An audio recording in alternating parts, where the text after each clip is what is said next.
All right, looks like we have everyone. All of our panelists are here, so let's get started. Thank you very much, everyone, for joining our virtual Q&A panel. I'm very glad to be able to host this event. This is an event with the goal of helping our students to find jobs during the pandemic. A few words about me. I'm a part-time faculty member, and I teach classes at ITP and EE departments and at USC. I'm also a software engineer at Google. But today, I would love to direct most of the questions to our panelists rather than to me. So with that, let's get started. So Animesh Pathak is the head of R&D and head of engineering at myKaarma. And he's responsible for overall reliability, scalability, and security of myKaarma products in the area of unified communication, payments, video inspection, scheduling, and logistics for automotive OEMs and dealerships in US and Canada. So I see myKaarma has headquarters in Long Beach, California, which incidentally is where I live. So we should hang out, Animesh. Oh my God, of course, yes. I live in Long Beach too. Yeah, and then the other interesting thing about Animesh is that he is a former USC graduate, and I had the pleasure of knowing him since probably a million years ago. Yes, indeed. You're old. Yes, we were students at USC, so that should, I'm hoping that that should give you guys a very good vision of what would happen to you when you graduate. Thank you very much, Animesh, for joining us. Up next, Sayantan Mitra is a senior data scientist at Humana. He holds a PhD with a background in experimental design, statistical analysis, data exploration, data visualization, and machine learning.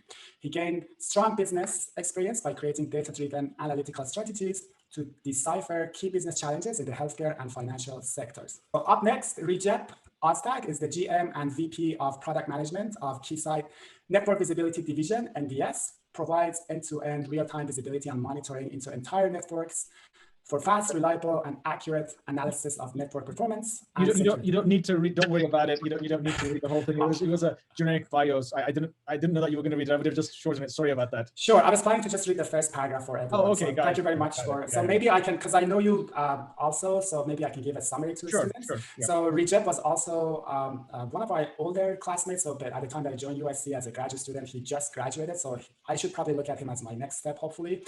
And I know Recep has a lot of experience in different companies, starting from startup company, then going to Intel, and now he's a VP and GM. So I think he can provide a lot of experience for us tonight. And last one, Humana Javaheri is an engineering manager and technical lead at Snap. He leads at attribution, part of Snapchat's monetization organization. Before joining Snap, he worked as software engineer at Tinder, Stitch Data, and RJ Metrics. He's also a PhD in computer science from Northeastern University. Thank you very much, Humana, for joining us tonight. Thank you, Alex. All right, so the first question, what has changed in terms of finding jobs during the pandemic? What's your opinion on this, and what changes should we try to adapt to? Yes, Recep, please go ahead. Let me just say that, 2019 was a pretty good year from an economy point of view, particularly in the United States. And as a business, we always look at, how is the next year going to go? How is the subsequent year going to go? And for example, I had very high hopes for growth in 2020 for at least my business, which is really mostly for data center security and what I did. All that mumbo jumbo, what it really comes down to is, hey, data center security, whether hardware or software, that's what I really do. So 2020, we had really, really high hopes of growth. And when you plan typically and say, hey, I think we're going to grow, then you're very open to hiring, right? Typically you might be hiring X number of people, or you might say, well, we're going to grow in these areas, in these products, in these markets, in these countries. So I need to hire people, whether it's engineers, right? Because, your budget, especially if your last year your revenue increased and you say a part of my revenue, I'm going to feed back into R&D, then you say, well, I can hire more engineers and have more projects and whatnot. And therefore, I can tell you that particularly in 2019, finding good people was extremely challenging. There was a lot of demand, and when there's a lot of demand, and you have a limited budget, it's like a buyer, it's like a seller's market, or in a house market if you're trying to sell your house, or it's like an engineer's market. It's a job seeker's market. Let's put it that way. All of a sudden, COVID happened, and at the beginning, nobody knew how long it was going to last. Is it going to be a month, 2 months? Well, here we are, and we still don't know how long it's going to take, right? So all of a sudden, everybody in the company said that we have to preserve cash because that's the most important thing. That means that no hiring immediately, and there are a lot of needs. So if I were to go and talk to my engineering counterpart, he says, I need to hire 30 people. I needed to hire 30 people for the last 6 months, but I cannot hire them because we're trying to preserve cash. So I can imagine that all the other companies are in the same situation. Some companies, of course, are doing much better. The cloud companies such as Google and Facebook, they might be in a much better position. But I think a lot of the other companies who are more broader in the enterprise space are suffering or have put the limits on cash preservation, right? Because Wall Street still expects us to show good numbers. Well, you can't really show good numbers. If you're not making more revenue, then you have to control your costs so that your earnings per share is there. So I know that I had to put on hold a lot of my recs and just either do less or just ask people to do more. I know I talked a lot, guys. I'll just pass the baton to others. All right, thank you very much, Recep. Let's move on to Human. What do you think about what has changed during the pandemic, and how should we, as people who are looking for jobs like our students, how should they adapt to this? Yeah, I agree with the first panelist here. My company, Snap, was being a cloud company with having like a high growth and high revenue and high needs. We were less impacted than the other companies. So we were actually getting pretty aggressive in hiring. So we spent a lot of time.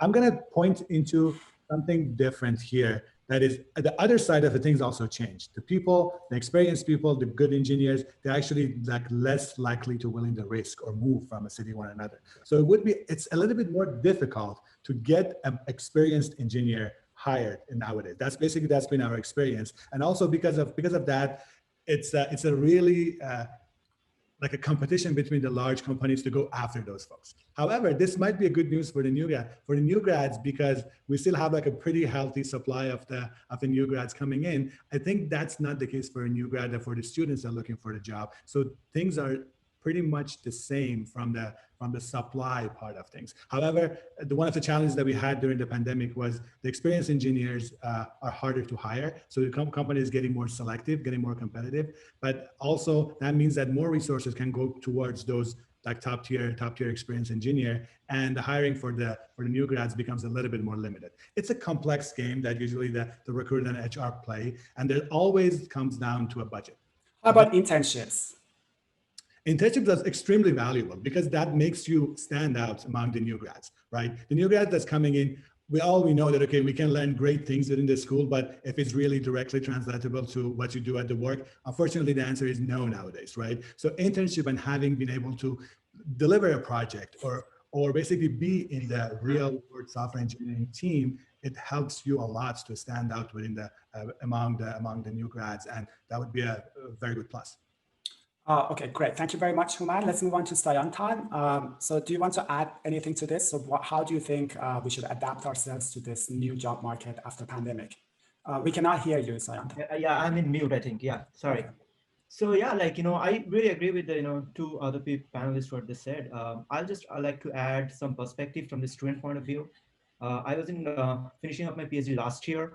So there is a couple of my friends who was in job market along with me, and I can assure you, I know a couple of people who got the job and then it was rescinded because, there was a hiring freeze in April because of the COVID, there was a hire and they got the job, they're happy. And then suddenly they're like, oh my God, what I'm going to do now? So yeah, I totally understand the student's perspective here. I'll say one of the ways to counter that is to look into the market that I would say has impacted definitely, but they're not stopping the hiring process. I can definitely tell you my company, I think they've been hiring for a while. Like companies like, big pharmas, companies like big health insurance company, and they have a different perspective at this point now because of COVID. How they're looking at the data, how they can improve the data. There's a lot of different things that are going on. So I think those companies are actively hiring. So maybe the students can look into which companies to apply for and how can they, fine tune their projects or fine tune their experience into these kind of companies. For example, nowadays, a lot of companies look for Spark experience. So if you have done some, internship project with PySpark, that generally piques the interest of the hiring manager. And I know that for sure because I've been in the hiring panel many times. So they talk about it. So maybe, the students can look into which are the companies that are still hiring actively and what are the skill set they're looking for. So that will let them, be one step ahead of the other competitors. Thank you very much. Let's move on to Animesh. Do you want to add anything to this question? How we can adapt ourselves in this new job market after pandemic? Thanks, Arash. I definitely broadly agree with Recep, Human, and Sayantan. The perspective I'd like to take is we had a similar time, again, had planned for a growth trajectory. Our software is used by car dealerships, and especially a service thing, right? So COVID hits, nobody's bringing their cars in to get service done. Well, what do you do? And we could see actually our own customers just take a big hit. We reduced our own invoices. We deferred some invoices to our customers saying, we know you're hurting. In that atmosphere, there's no more hiring plans. However, things came up a little. People figured out this is, I know the hackneyed phrase, this is a new normal. If we were going to have this right now, Arash, we would have been physically at USC, we wouldn't even have thought of doing this on a video conference, right? We would have said, oh, I can't make it today. I have a work meeting. I can't drive to USC from Long Beach. That has fundamentally changed. What I would like to use that for is to, A, give you guys a little bit more hope, and secondly, put one big hurdle in that direction. The hope here is the friction of getting hired is now much lower. Now, as a person who's trying to hire somebody, I don't have to budget the airfare to fly you into my office and have an interview. So I can be interviewing you more easily, if you will. So you may be living across the country, and for me, you are as attractive as a guy who lives in my city. So in that sense, please have some hope that it's actually easier for companies to hire. Back to Sayantan's point, those companies who are hiring. So be judicious in terms of, for example, Amazon is having like hiring job fairs or equivalents and so on and so forth. So keep an eye out for those pieces. The second thing though is, yes, I do need to really justify to my management why I'm hiring a so-and-so person. And an example I can tell you, so we regularly have interns from USC and job applicants and stuff as well. And something I've noticed is, unfortunately, I've often interviewed USC students who've taken an AI course, which is awesome, but we're a SaaS company. I don't care if you can write a Python AI program if you can't write the networking code for that to be available. And we're a small company. I don't have a large team who will do this part and you will do only that part. I would argue that there's still VC money available, right? It needs to go somewhere. My assumption here is that they will find interesting new startups and still fund them. Now, those startups will need people who are truly full stack. And when I'm interviewing people, sometimes I was interviewing this student recently, and I was like, okay, so what are you up to, blah, blah, blah. And I was like, hey, it seems you have had some time in your hands. Have you taken some Amazon courses, just AWS courses to do a full stack thing? And you're like, that's a good idea. I'm like, yeah, go and do that. Because then for your next interview, you can say, I'm not only just quote unquote interested in doing X, I've actually taken these courses, and not just the Andrew Gwen's course on AI, which is the core part of it, but a full stack course so I can actually operationalize my AI. Sorry to be a little harsh on this, guys, but it's very important for you to showcase. My mentor often says, all things being equal, the other guy will win. Make them not equal. Yeah. Right. So yeah, go ahead. Can I just add one thing? Because I was going to say, I think somebody said it, but how do you adapt? Internships, definitely.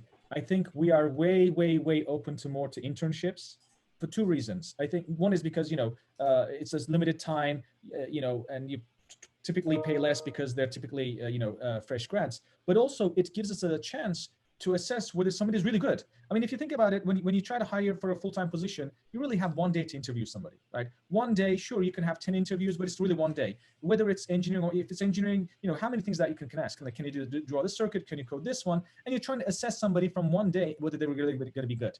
When you do an internship, this is where you're going to have to really be rock stars for two reasons. One is, you're USC graduates, and I want to be able to say to people, I'm from USC, and look, these are good people, because nobody wants to be associated with a school that has crappy people, right? So you guys have to be rock stars. But also, if you are really good, then we'll say, you know what, funding is bad, COVID is still around, but this guy is real, or this gal doesn't really matter. This person is just so good, we got to get that person, right? Because when people see it, especially for whether it's 1 month or 3 months, you had a chance to make an impact to show whether you're really good or not, right? So internships, absolutely. And I think also, it was mentioned that definitely look for startups to see who's being funded, right? Because if they're funded, what are they going to do with that money? They're going to spend it on trying to scale. So absolutely right. I still look at companies to understand which areas are developing and whatnot. So this news is publicly available, right? This information is publicly available. Follow Crunchbase, follow TechCrunch, all of that you can see.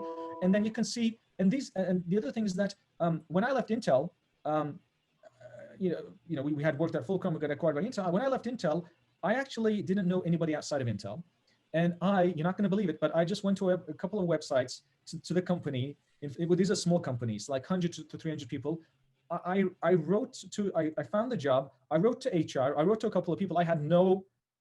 Did not know anybody. So it was basically just a cold email with the job, and here's my resume and a bit of a blurb as to why I'm a good fit. And I got 3 interviews, and that's how I moved to the next company. So even when you've been working for somewhere for 10 years, when you leave, small companies are much more open to responding to individual applications. Whereas, if I were at Intel and you applied, it would probably go to a black hole, right? Unless you knew somebody at Intel. So small companies do take it seriously.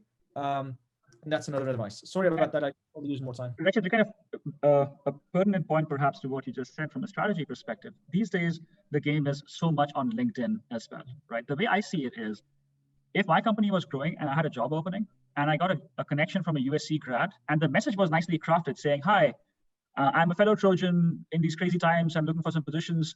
Do you mind if we connect? That's a good place to be. And what I have been telling students recently is, it doesn't hurt to ask. Worst case, what, the guy's going to say no? The guy's going to say no, it's fine.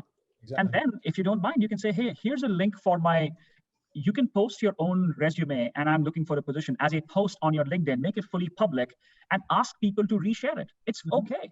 Yep. And I do not mind resharing somebody's post saying, okay, you know what, this person's trying hard. Let me see. I don't have a job to give. Maybe I can spread the word.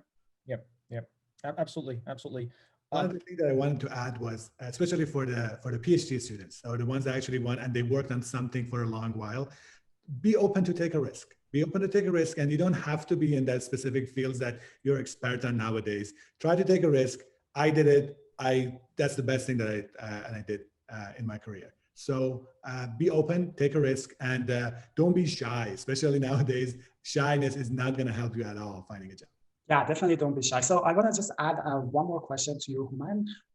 So what else do you think as a recent graduate student I can do so that I can increase the chances of getting hired, right? So so far, if I want to summarize, we talked about taking internship, posting things like on LinkedIn. What else do you think I can do besides that? And I know Recep also wants to answer this. Yeah, sure. All right.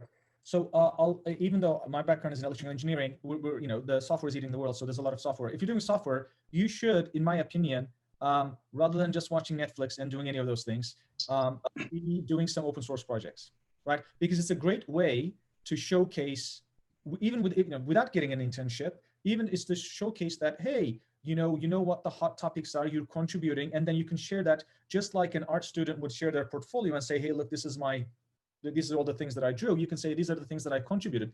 And people are going to be drawn to this because everything is, almost most of the market architecture-based systems are utilizing some pieces from open source. And then if you can say that, you know what, I contributed this, I contributed that, that's again, something that you can utilize. It's what was it? When everything else is equal, you lose. Well, so this is a way to change it and not make it equal, right? Because when I was, it was much harder to contribute to open source when you're doing electrical engineering. Even now with OpenRISC and all these other things, even for hardware pieces, there's a way to contribute. So I definitely don't waste your time and do those things. I think that was great advice. I also really agree that these days you shouldn't have a resume, you should have a portfolio. So stay away from Netflix, you guys. All right, moving on to Sayantan. Also, I want to throw the same question at you. So if you want to give one advice to our students, how they can increase their chance of finding and landing on a good job position, what would you advise them? Sure. So, I'd like to follow up on that point. A couple of people raised the internship point, and I think that is very, very important because I'll tell you one example. Because, when I see the profiles of many students, like sometimes when you're doing academic projects, you are just going by the obvious metrics and stuff like that. I'm talking from the data scientist point of view, but sometimes people totally forget about the return of investment for the business. Like, I'm investing this much of money, what I'm getting in return, and all the projects are driven by that most of the time. So, for example, I can tell you one of the cases where I see a person was doing a project on subscription industry, and he was just making a normal classification model saying that, oh, this guy will subscribe and this guy won't be subscribing. So when you pitch it to a company, they are looking for some business terms sometimes, and also like how can you relate it to the overall revenue or whatever, profit or whatever you talk about. So at the time, lift metrics comes to play. And now if two students are going, both of them have very good ideas on artificial intelligence, machine learning. One guy is talking about uplift modeling, and another guy is talking about, okay, this is the ROC curve, and that's it. So that makes a huge difference because, for a hiring manager, okay, this guy knows the end to end, like why I'm doing this, not just, okay, there's an algorithm, I put it there. So that is what I want to put in the, internship perspective, because students get to know that. Well, I was doing my PhD, I was interning, and my PhD is in virology. How funny is that I was working on H5N1 virus, but it was more of biophysics. But I was interning in a healthcare investment bank. But, funnily, like the funny part is that all this, the algorithms and stuff I use for my academia, that was very much relevant in a healthcare investment bank. So that is so people has to sometime, be more open to the translation. And that is one. And second thing is that everybody mentioned about portfolio. Like GitHub is a must. Like, I don't know, like which, like if you're hiring someone and if you're not looking at the GitHub, they definitely look at GitHub. And I'm sure people are looking at, when you're doing an internship project, I'm like, if it's a, very safe data, you cannot put it. But there is many programs like Insight, then there's data incubator and stuff like that. If people are thinking about doing that, put it in GitHub, you can put it. And second thing is that, like I have seen many people who has their own website and they have nice portfolio of the main projects from the GitHub, open source things that they have built. And also like if they have built some kind of data visualization tools in Tableau or Power BI, they have also embedded them. So when 3 candidates are coming to me and I'm quickly looking up their, resume, I click on both of them. Someone don't have it and someone has it and it's beautiful. Like before even going to the interview, I know these guys good. So I have some expectations, and now I'm also a human being. I'm not a robot, So when I have some good idea about him, going and interviewing him, there is a positive attitude I have towards that person. And someone who has done a very average job with the resume, I'm like, if he does not surprise me with his interview, I'll be like, okay, let's see. So these are the things I'll say to the students here. Thank you very much. So very quickly moving on to Human. Yeah, go ahead. Sure, Animesh, I'll get to that. So Human, what is your take on this question really quick? I think I cannot emphasize connections enough, especially for the ones that are graduate students. You know a lot of people and you don't know that you know a lot of people. So just go to your connection, go to your next level connection, ask your connection to refer you to the companies, because sometimes, especially for the larger companies, if you apply directly, then the chances are, okay, you become like part of the big pile that it will not be considered. But if you go through a referral, I promise you that it's going to be handled differently. And you will get, so somebody will look at your resume, hopefully a hiring manager, hopefully your future hiring manager. So that's great advice. Yes, I have first-hand experience with this as well. Backdoors and references are actually very important. So use your references, use your contacts. Thank you so much, Human. Moving on to Animesh, do you want to add anything to that question? Absolutely. So one question, I like Recep's point about open source and contribute to open source.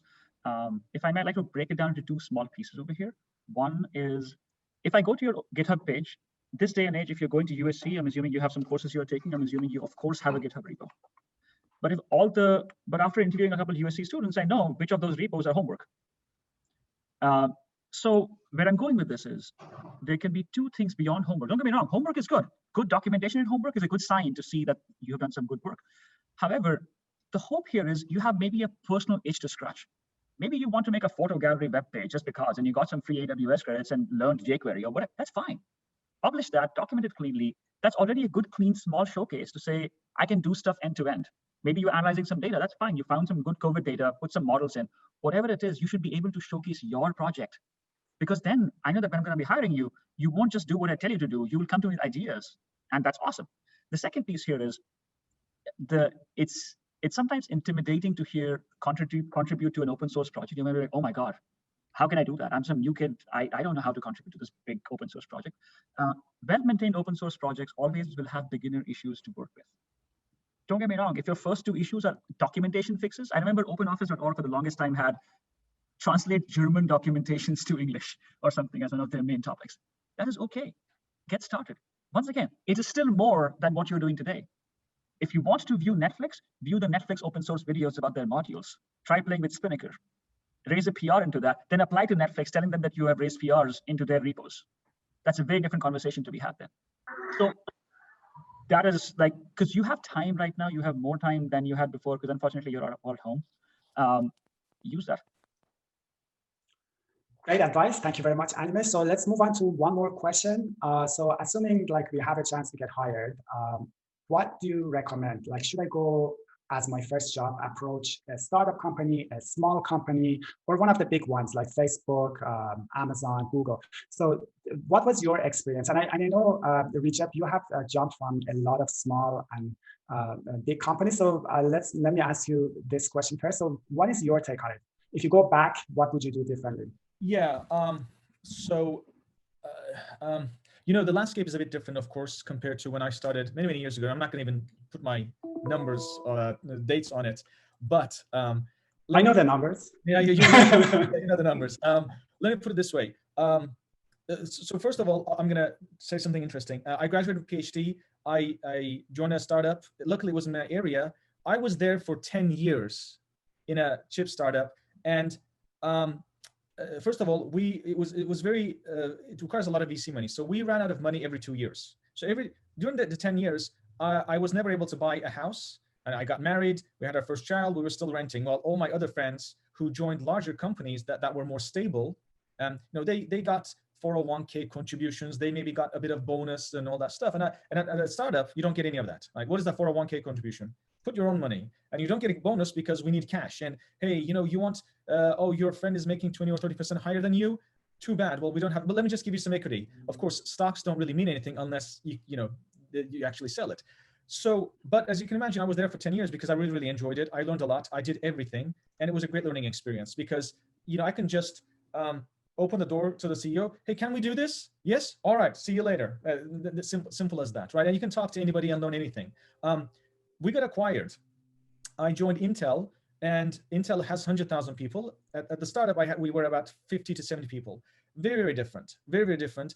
Money was great, by the way. They equalized us, so my base salary went up. They gave us all these bonuses, which I didn't know that existed. And there's something called 401k matching. What? I put 401k, and then you put extra. Amazing. Of course, you get pigeonholed over time to one perfect thing that you just do very well. Like, oh, Recep, you want to do everything? Well, that's not how we really do this in a big company. What? Let's give that to marketing. Let's give that to this. Let's give that to these engineers. We'll give this to you because it seems like you're very, very good. And so there's large company, you can do whatever you want. You have to be good at it, obviously. If you're not good, you're not going to do anything, right? You're not going to survive in a startup, but you have to be good, and you'll do anything that you want. In a larger company, well, we've got swim lanes. You'll have to learn the jargon. We have swim lanes, and you should really say that you're swim lane. So there's that. But I got acquired after 10 years. So I joined another startup. This time it was 300 people. This time though, we got acquired again in 2 years. And then again, I joined another company, and then again, that got acquired in 6 months. And every time there was retention bonuses, there was equity. So even though my first 10 years, there was a bit of a money drought, the remaining startup adventures quickly resulted in acquisitions. So I was very, very lucky in that sense. However, let me tell you, in my career, I have met with many, many people who have joined 5 or 6 startups, and none of them were acquired. In fact, in some cases, they didn't even get their last paycheck, right? So, everybody looks at me and says, hey, Recep, you're so lucky. Every company that you join, I got acquired. And it's true. Every company that I have joined has been acquired. But I have met people who are older than me who have joined 7 or 8, and none of them have been acquired. So it is a bit of a tricky thing. So that's that thing. And I'll almost done. I'm going to give it to other people. But Facebook, Google, Amazon, I think these are great companies. They pay very well. And I have friends, there are a lot of friends in a lot of companies. I think the one thing that I would have done differently, even though with the success, is I probably wouldn't have stayed at one startup for 10 years. I think that's the one key takeaway lesson that I would have. I had many offers during my tenure there, and I always thought, well, why would I join another company? I mean, we're almost going to make it. We're almost going to make it. And I think I probably would have not stayed no more than 4 years early in my career to even get even more experience and even increase my chances. That was my takeaway. Now, when I was at Intel and at Keysight, I have met people who have graduated and have been at Keysight or Intel for 30 years. I met one person who's been at this company for 40 years. All right. But I genuinely think that those days are over. Okay. Like that's the last breed there. The one thing that I would probably do differently, even with the commercial success, would be to not stay at a place more than 4 years, because I think after a while, you either go up in the ladder, or you stop, maybe you don't go up in the ladder because there's something, or you stop learning. And learning is the one that I think that really keeps you going and makes everything interesting. That's my personal view, of course. Don't take it as a golden rule. Okay, that was my experience. Thank you very much, Recep. So in the interest of time, Human, really quick, please. What is your take on this as a recent graduate? Should I start at a smaller company or at a larger company? So what happens next is probably the problem for the next 4 years. But right now, which one do you think I should join? Yeah, I can tell you what I did. I after joining PCS, joined a startup company. As I said, the same as Recep said, we did everything. And I think that helped me in my companies, because every company that I joined was a little bit larger. So Snap is the largest companies I've been part of. And being able to work on that startup helped me a lot. However, I don't think it's not a cup of tea for everybody. I can tell you what's good about each approach, and then you can pick it. So the first one is just that Recep said, if you join the startups, you will get to learn much faster. You will age a little bit faster too, but that's okay. And then you will learn, you put a lot of hats, and then you will learn, you will help people grow later on in whatever company that you are a little bit faster. But you might get unlucky. It's likely actually that you won't get acquired and none of those startups actually will end up being successful. But that's okay, because you as a software engineer, you have this value of learning and knowing and being a good engineer. And that thing is not going to go away if the company goes under, right? So that's one way to do it. However, there's another side of the story. If you join a large company, a stable company, one thing that you can do, you can get experience of the technologies, the cutting edge technology. Also, you can build connections. Again, coming back to connections. And now I've seen a lot of success stories that start with a large company, and then you go down and build your startup or join another startup and build it up. So both of them exist. If you can put the time, put the effort there, I would say it depends on your personality. Do whatever that is actually more reasonable to you. If you prefer stability, join a larger company.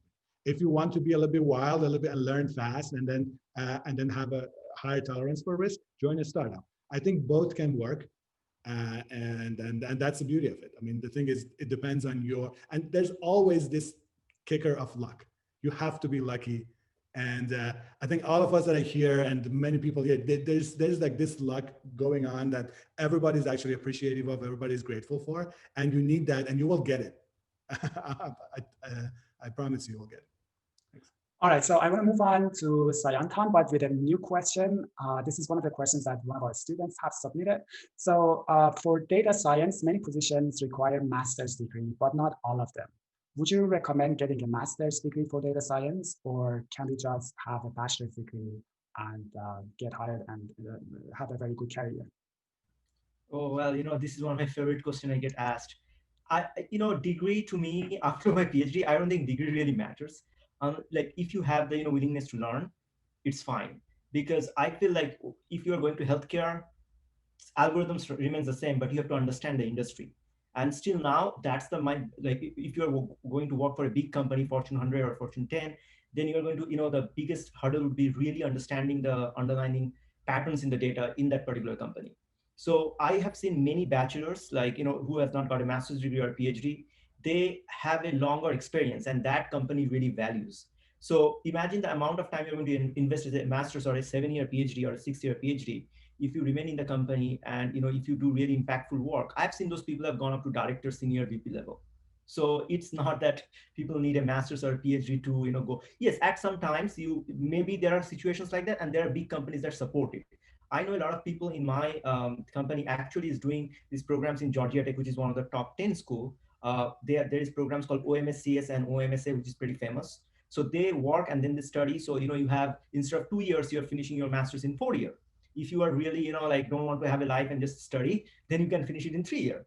And then you can have the master's degree. You can go and reach out to your manager and say, hey, I've done this on the side. Like maybe I deserve a better, more senior role. That can also work on that side. So I don't think that you have to take out 2 years separately and don't get a work experience. For me, work experience is, I think that is most important. All right, thank you very much. So Animesh, do you want to add anything? And I know you got your PhD, so do you think like having a PhD was really necessary for your career, or? Well, it was necessary for my career because I spent 7 years as a research scientist at URIA, and you can't get that job without having a PhD. But then again, that's my career. In terms of my colleagues and stuff, I would argue at USC, the master's program definitely gave me value, partly because the amount of rigor that the USC master's program has, especially if you're going to stay in the domain. So if you've taken EE 560 and you're going to go apply at Intel, the interview questions will be from the midterm. And then, okay, then you're going to thank Professor Humana and you'll be happy. However, if you take EE 560 and get your master's in EE systems, and then you're going to go do cloud algorithms for Google, that's different. So part of it will be a luck of the draw in some ways. I would argue the way I would say it is, if you know exactly what you want to do, and if there's a master's program that matches that, go to the master's program. The depth you will acquire in 2 years is not something you'll be able to acquire in the industry at the same speed. But then it's a luck. Maybe 2 years later, the industry completely changes and you're now changing directions. So be careful about that. Arash, I do want to talk a little about the previous conversation, the startup and the big company thing. Sure. And I know I will sound like my dad when I say this. Show me the 2 offers and then we'll talk. In this current environment, I'm sorry, guys, apply everywhere. Get those offers, then ping one of us. We'll be very happy to guide you. it's a little premature for you to say, oh, I'm not going to apply to this big company, Amazon. I'm going to go to a little startup, or vice versa. Just go everywhere. I think that's a great point, because I did apply everywhere all the time. Like you never, when you're, it completely agree. Get the offer first. I think the stats version is you miss all the shots you don't take. So that's a very valid point. Thank you very much for adding that. Let me go and read one more question from our students. So, and this comes down to the interview process. So they're asking like, what kind of questions do we have to be prepared for? There's a ton of like resources. There's like lead code out there, cracking the interview code and all that. What is it that like we should really be prepared for? Like what if you give me one advice for the interview, how should I prepare for that? And any of you guys want to answer? I can go ahead. Oh, go ahead, Animesh. So I can share the process that we are undertaking right now. By the way, we are open for internships. We can talk about how you can get an internship with myKaarma. But the overall process that we follow is step 1, HackerRank. There's going to be a HackerRank test just because of the number of inbound influx that we have. So that will be some analytics questions, some small algorithms and code questions. They're not designed to be the final question anyways. So the hope is that you know how to write small algorithms, you know how to reverse a string, and a little better than that, of course. So that's the one set. But during the interview process, what we normally go for is a mixture of design conversations, where we want to understand how you will model the data, how you will build a system, in short. And the second is, yeah, I will ask you if you know what merge sort is and why it's n log n. Because it's important to get a little feel of, do you truly understand the concepts you claim to understand? The short answer is all the questions, but that's what I would say. Be prepared for a bit of coding, be prepared for some design, and definitely go back and read the first 4 chapters of all the textbooks you claim you've read through. So know your basics, have some design experience, and a little bit more. Yeah. All right. So I know Sayantan, you wanted to add something?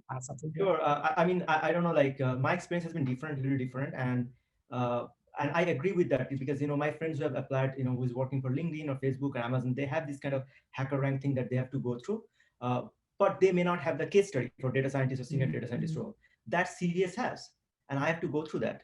I mean, I got that offer in April, but I have to go through that process. But they do not make you do this kind of whiteboarding thing. So it's very much which industry you're applying for, and it is very like Hunan mentioned that having the connections, that is so important. Like knowing somebody in CVS, and I was inside program, so I can talk to some people. Like my alumni mentor was a CVS person, so she said that, hey, prepare for the case studies. So so have some do some some kind of deep dive into the company, what kind of company it is, what kind of questions they generally ask. It will vary from company to company. But as a matter of fact, I'll say any tech company you go towards, it was mostly going to ask you HackerRank questions or something lead code questions. I remember I practiced those lead code questions. Nobody ever asked, and I'm so disappointed with that. But if you are going towards healthcare companies like Humana, like any other Fortune 100 companies, big insurance companies, as far I know, they do not ask like this kind of coding questions. Those are pretty attractive jobs as well. But they are going to judge, really ask you some other kind of questions, like how you're going to solve a particular problem. Or like, they will throw a case study and see how you solve that problem. Like for example, they'll give you a random question like, okay, we got COVID-19 vaccine. Now imagine that we want to make sure that in each of the pharmacies, we have at least enough COVID vaccine. How would you go to solve this problem? This is a total data science problem, but it is very open-ended. So they will look for your thinking process at that. So I would say for the students, like when you are applying for a company, have some idea what kind of overall interview process and prepare accordingly. Yeah, Arash, I want to add something. Since this forum is geared towards a new grad, let me give you the perspective of the Tinder, Snap, the companies that I've been working on when we interview a new grad.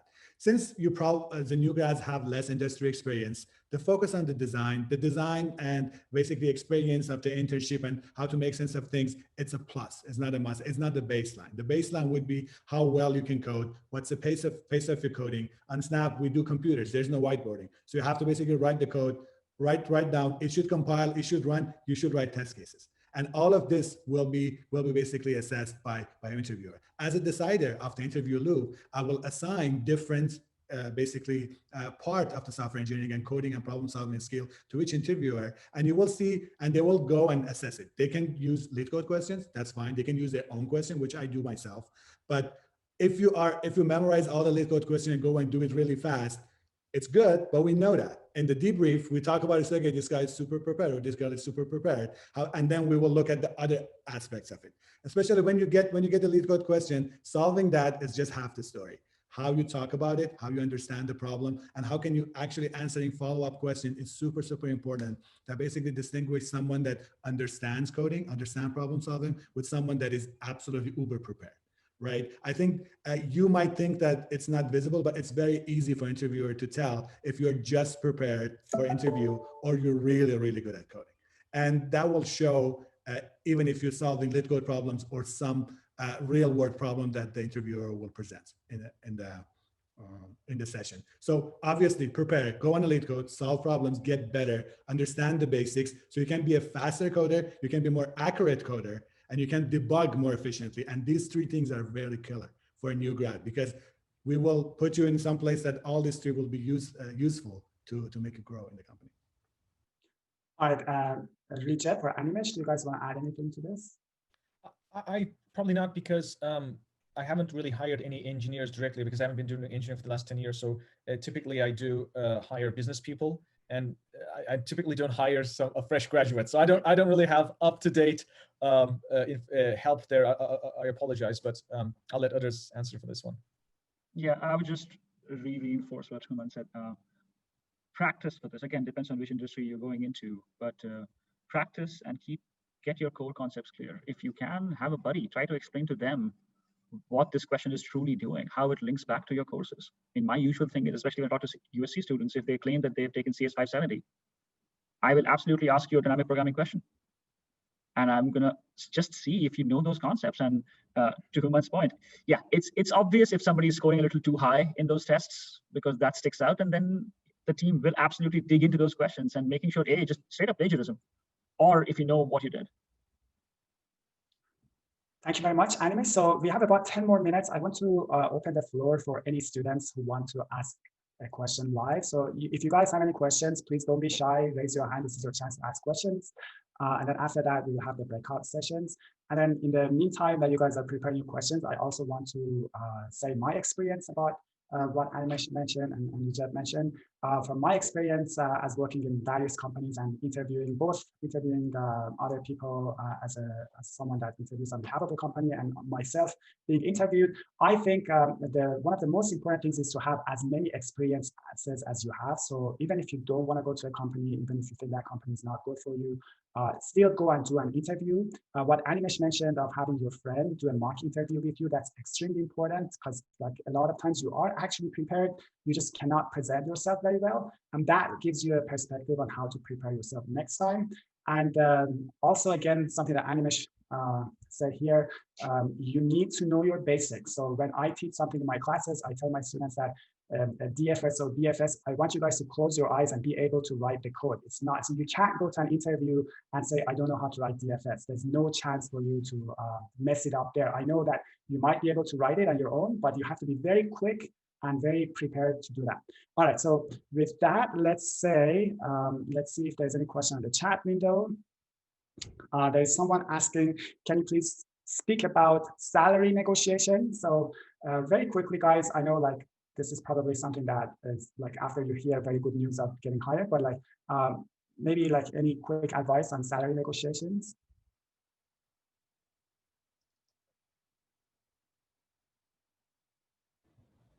Okay, I can speak to it. Negotiate as much as you can. I think that's the when you get an offer. For new grads, again, there will be lower wiggle room to negotiate, because new grads offers, and especially for larger company, are standard, and you will be actually placed at a certain level. Let's say level L3 or L4 for a larger company. You're gonna place based on level of internship experience or your PhD, have PhD or master. If you're for startups, definitely negotiate, especially negotiate on the stock side, because that's the only time that, okay, ball is on their court. They like you. So this is the place that don't be shy away from negotiation and try to get what you think is fair. However, don't go overboard, because it just shows that you don't know the market. So there's a lot of information out there. Go to levelup.fyi. There's like information. Go ask your connection to say, okay, what would be the new grad offer for this company level? And am I getting the good one, getting a good offer or not?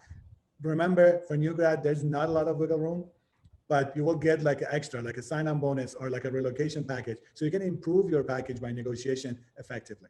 So I recommend it. Thank you very much. Yeah, go ahead. Yeah, in the same line, I'll totally say the same thing. Definitely negotiate. Like also like negotiate about if you're relocating, you know, and like I did not initially, they didn't know that I live in LA and I was supposed to join Boston. So I said that, and then they say, yeah, sure, I didn't know that. So otherwise I would have offered you. That is one thing. But I'll say one thing right now with COVID, I've heard some news and I've seen the numbers. Some of the companies might like to lowball you. So be careful about that because, you know, there is more people in the market looking for jobs. But on the other hand, I would also say there are some big companies, they and you are interviewing at 3 places, they will ask you at the end of the day, like, you know, how many companies you're interviewing with. I don't know how much legal they are whether they're supposed to ask it or not. If they know that you are in 2 or 3 companies, then it has also happened that if you say like, you know, I'm going for suppose X amount of money, they'll put you 10 grand extra and they'll say, you know, like, and they'll give you the offer letter right away. Some companies take 2 weeks to give it back. So they will make sure that you join the company. So definitely apply for multiple companies. If you are in consideration in multiple companies, they are going to actually try that looks attractive as your profile, you know, so they will try to get you. So negotiate about relocation, negotiate about a bonus, generally 8 to 12%. It varies based on company. Try to do that. 2% also makes a lot of difference. Startups go for equity percentages and so on. Yeah. Sayantan, I would actually strongly like double down what you said. I don't even care if you're not applying to other companies. First of all, you can't legally be asked to give details about other offers and stuff. Right. So you should say, yes, of course, I'm looking at other options. Yeah. No, like what I was asked at the time, and I didn't know like what to say at the time. They asked me, you know, how many because for me it is a little different though, because they are aware that in Insight program you generally interview at 5 companies at the same time, and then you are probably consideration for 1 company or 3 company or 5. So I interviewed for 3 and I was in the final rounds of 3. They just wanted to know how many companies I'm pursuing. Mm-hmm. So I don't even know whether they are supposed to ask me that or not. I said that, and then whatever offer they gave me, that was like 10 grand more than what I asked, maximum I asked, thankfully for me. But I'm saying that is something, you know, way you can also negotiate. I mean, I did it purposely. It just happened. So, you know. One thing, the most important things in negotiation is the competing offer. If you have a competing offer, then the company will talk to you in a different tone. Right. Nobody's going to lowball you. There's an offer, there's a number. You don't have to share the number. Just like by verbally talking to a recruiter, you will put that company in a different position when you have a competing offer. Right. So as Animesh said, get those offers because those are going to be really important to get a good deal. That's great advice. Yeah. Also the companies kind of know, like suppose you are in like another company, you're in final rounds is AWS, they know what would be the range of that company, you know, so they are, and if they want to get you, they will put you that kind of money. So the recruiters know your number in a way. I'll be very quick. Large companies, typically there is a preset band that, you know, it's predetermined. Let me put it that. They have a bit of wiggle room. You can negotiate within the wiggle room, but you cannot exceed the wiggle room. And it's very, very difficult just because everybody has to abide by those rules. So for large companies, no matter how good you are, you're going to, right? In startups, you can negotiate more. Of course, they're going to be more cash strapped, but you can negotiate about everything. You can actually negotiate about, I want more time, I want this, I want that. You know, there's no harm in negotiating. I know that when you're a fresh graduate and this is your first time, you don't want to blow it, and you're very excited. So you're like, oh, as long as they give me the job, I don't want anything. But there's no harm in negotiating. But I'll tell you one more thing, and this is again, you know, goes back to one of the original questions of you asked, Arash, what would you do differently? Remember, you know, this is your first job. You get in. Let's assume that you didn't get the salary or compensation that you wanted. First of all, once you start working there, a year from now or a year after, there's going to be some performance review, and different companies do it differently. If you're good, people. So here's the thing: if you're good, people will see it, and also if you're good, you can see yourself how you compare to other people, right? Because you know you should be aware. Hey, like, am I average to the company? Am I better? Am I worse? If you're worse, you should look for another job, right? You should improve your skills and look for another job. But if you're good, then 1 year later, you can say, I want something substantially higher. Why? Because of these reasons, right? And so now you have data to back it up. And if they don't, hopefully COVID will be over and now you'll be more experienced. You can always look for another job, this time with 1 year's experience. So even if you do not get the ideal job offer that you want, the compensation, or if your friend gets a bit higher and you're thinking, it really doesn't matter. I mean, work there 1 year and you'll have either renegotiate or you'll get another job. COVID will be over and life will be easier. So it really isn't end of the world at all. All right, so we are really very close to being out of time. So just like really quick questions. Maybe I'll just ask one of you guys. and you can answer just like in very few words, because I want to give the floor to our students. So one of them, Encore, has asked how to prepare for answering behavioral questions. Animesh, is that really important? Like, what's the importance of behavioral questions? I don't think I completely understand this, maybe because we're too small a company to like have a strict behavior question thing. For example, for us, it's about culture fit. It sounds corny, just answer it straight. Be who you are. Because I mean, if you're trying to find the correct answer, unless you are very good at improv, it will show that you are just struggling to find the correct answer, and that will give you a worse impression. I mean, the question is, what are your biggest weaknesses? You can say, I sometimes overcome it, and then I get screwed. But over time, I've learned to ask my mentors for help. That's fine. That's fair. Don't do the classic stuff. I am too good at my job. Like, that's not the weakness. So don't give the corny answers. But I don't know, guys. I mean, again, those of my other finalists who are in bigger companies can answer this perhaps better. Yeah, Humana, I thought maybe you wanted to add something. I think so. Remember, interview is a human process, right? So the thing is, it's someone that is sitting in front of you. It's going to be your future coworker, and this person is going to see you as someone that they want to actually work with you or not. This is actually the question that comes on the debriefs a lot. Do you want to work with this person, right? And then this comes. It's very complex. It's a body language. It's the energy that you have. If the questions, if the interest about the projects that the interviewer is actually talking about. Actually, if you are interviewing the interviewer, right? Because the interview should be a two-way process. If you're only answering the coding questions and don't talk about anything else, that's a negative. So try to work on that human part of the interview. And that's for the behavior, I'll be honest, don't lie about anything. Just if something you made a bad decision, just talk about it. It's okay, what you learned from it. And that could be a positive. But also, I cannot emphasize more on energy and interest. Research about the company. They know what they're doing, right? And then look interested. Actually, be interested is even better than look interested, right? So, and that will actually go really far, and it could compensate for some of the stuff that you might not have. Maybe you don't have like 3 internship experience, right? So you might be at disadvantage there. But if you show that you're the person that everybody will enjoy working with you, then you have a leg up in the interview. All right, so one last question from all of you guys. I just want to know, like, is there any internship positions or open hiring positions at your companies, so that we took the liberty of providing your LinkedIn page to our students. So I just want to know, like, if there's any chance for them to contact you guys and if you guys are hiring right now. So because I don't lead engineering anymore, I cannot do it for my organization, but I would say that go to the Keysight website and look for the jobs, and you should be able to see both jobs as well as recs. Then apply there, then let me know which rec you have applied, and then I will cross-check with you, Arash, to see if this person is good or not. All right, and then I'll follow up. Okay. Sure. Yeah. So I take bribes here. Yeah, absolutely. All right. Thank you very much. I think that's a great chance for our students. Here's Animesh. Yeah, I'm posting a link for our call for internships in the Zoom chat. Take a look at it. If it's interesting for you, apply. In the comment field, post a note that you got it from me during my panel at USC. So then my team members who are looking at the internship pieces, they will know that it's you, that this happened, and they may come to me and say, hey, what's up? That's our thing. You will see, again, small company, we have a little Google Docs page up, but that's what it is. Thank you.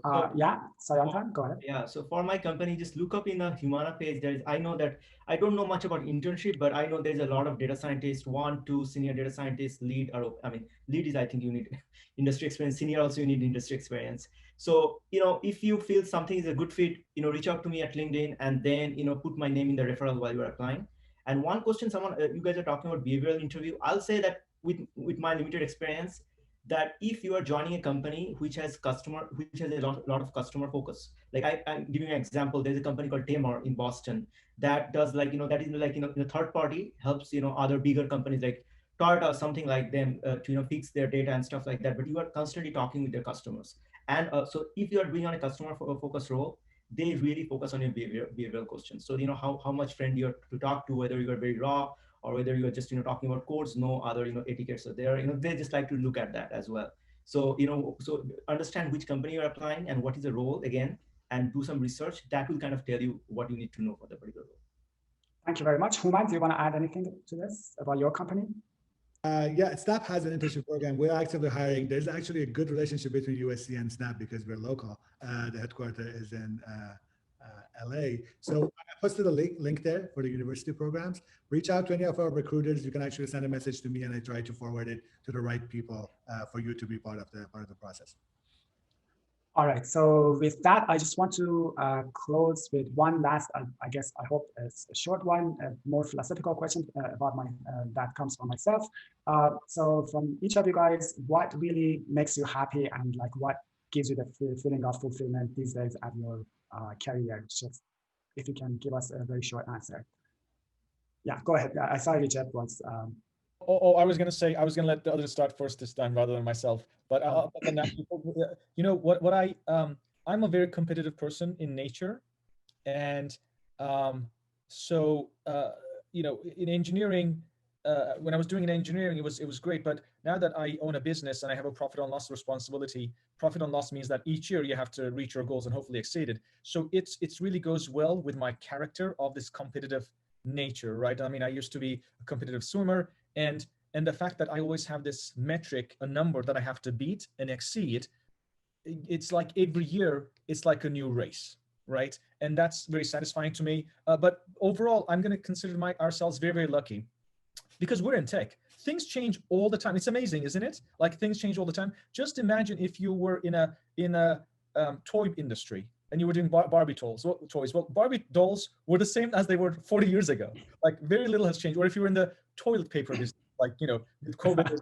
but how much have toilet paper has changed, right? Not much. In tech, though, you can look back and at conferences 2 or 3 years ago, things that used to be popular are dead now, and you know, people have just moved on. So just by being in this industry, to be honest, is great to me. I really enjoy it. So that really makes me happy. Thank you very much. So Animesh, what really drives you, makes you happy, and gives you the fulfillment? So the way I look at this is solving difficult problems with sharp colleagues that has an impact. That's what makes me happy. I've been fortunate that at USC, I would work with very sharp people. Then in my research industry, I would be working with very sharp people on very difficult problems. And now, having moved to industry, I'm fortunate enough to have all three of these pieces. All right, thank you very much. Human? I think it's basically the same. I think having impact at scale with smart people around you is very fulfilling. And for me specifically, being part of a company that is like in a hyper growth and has to catch up with like with the Goliaths of the industry, it's exciting because you have to prove yourself. It's that sense of competitiveness, as Recep said, is being like fulfilled every day. So I'm pretty excited and happy about it. Thank you. And Sayantan? It's pretty much similar, like as everybody's saying, you know, it's impactful work, you know, like working with very smart people. Like I have always worked in the healthcare sector. And one of the things that, you know, drives me, it might sound cliche, but, you know, things that you are impacting human health.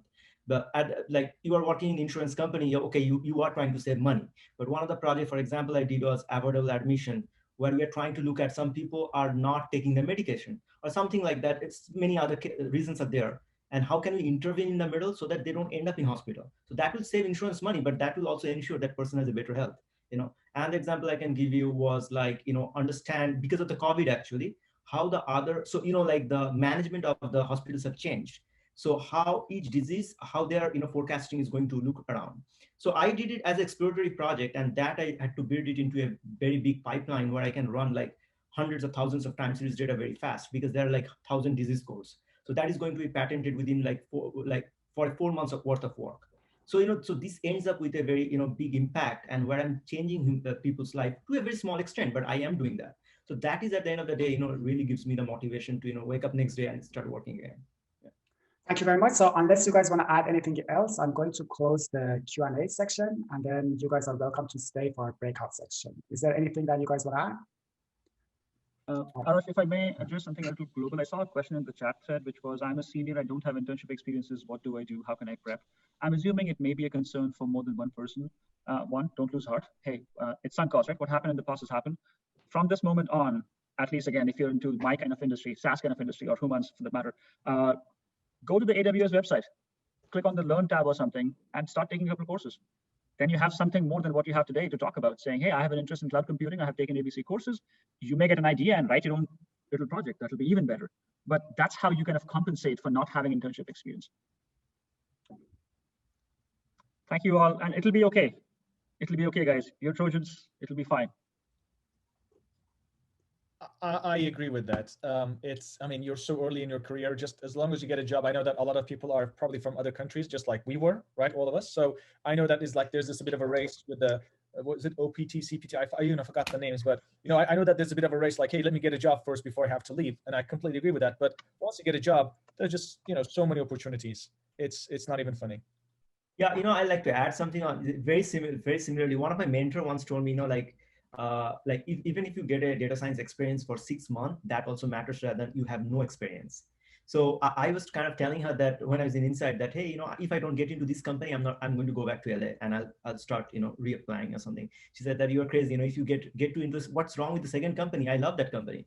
If I get that offer, I'll take it, So even if you are getting a 6-month experience, that also matters. So that's why people are emphasizing so much on internship, because it's always, I'm not saying doing courses are not good. Those are very, very important. Like that shows you have an intent rather than sitting at home, But if you get an internship, you really get a industry level experience, and people are going to ask you about that. Okay, what is the last project you did? So you better be prepared during the interview to say about that particular project. And then they're going to ask you something like, okay, so I understand it's a 3-month internship, you did it. What would you do differently if it's a 6-month project? Stuff like that will show up. So think about the positives and negatives of the project. How could you improve on that? And so on and so on. So you have to really dive deeper. If you have a 2-minute pitch, at the back of your head, you should have a 10-minute pitch, thinking about the positives, 5 feet down, 5 feet up. That's what my PhD boss used to say. Whatever is in your slide, have 5 feet down, 5 feet up, because the reviewers are going to ask you a bunch of questions. You better defend it. I'm not going to defend it for you. That's what he used to say. So, I'm giving it back again. The other thing might be to customize your resume for the appropriate job. I know it's a bit more difficult when you're a fresh graduate, because how much experience do you really have? But, what I see the mistake is that people typically want to talk about all the things that they've done. Like, I've done all these things, I've taken all these classes, and I'm so good. And I'm sure that you are. Not all of you. There's always some bad apples. But the problem is that if you're applying for a data scientist role, maybe you want to highlight those projects more, make them front and center, rather than having to dig in. Oh, okay. On this 3rd page, he did one project. Or also, Recep, given their fresh grads, the courses taken, that subset of courses that you're going to highlight to say relevant coursework or something, that's where you can pick and choose. Yeah. In general, if you have one version of your resume, you're doing something wrong. You have to basically, for every company, tailor your experience in a way that looks appealing to the recruiter first and the hiring manager second. And remember, guys, you didn't get into USC easily. The next step actually is harder. And that's okay. You'll get through.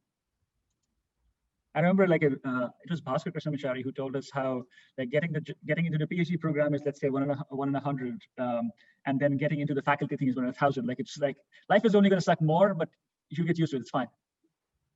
So please have faith in yourself, guys. So about a resume, I can add one small point, and you guys might agree or may not. So when you are putting something in bold in the resume, please definitely know that very well. Because, when you are writing something in resume, that's a fair game. I'll give an example. So there was these people come through after HR and many other, for each senior data scientist too, there is 1,000 applications, pretty well-paid job, So they come up and there are four out of 1,000, they have been profiled. So this one guy have their gradient boosted trees and random forest highlighted in the resume. So I'll expect them to know something. So I felt really bad. I'm the only one asking technical questions. So I said, can you give me a difference between gradient boosted trees and random forest? So the answer I got was after 10 seconds of pause, and I was feeling bad. I'm in first time in the interview panel, and what did I ask, So they answered me, oh, I did it during my master's. I don't remember it now. So that cannot be an answer, if you have put something in the resume, you should be very clear about it. The other sidebar over here, Sayantan, is if you're saying you speak a couple different languages, you better speak those languages. There was one person I interviewed who wrote French in there. She didn't realize that I actually speak French. Luckily for her, she spoke good French, and that was good for her. But yeah, be ready to defend any piece, but especially the bold stuff. Fully agree. I'm going to go to my breakout room. Bye, everybody. Arash, good seeing you, man. Good to see you guys. Thank you.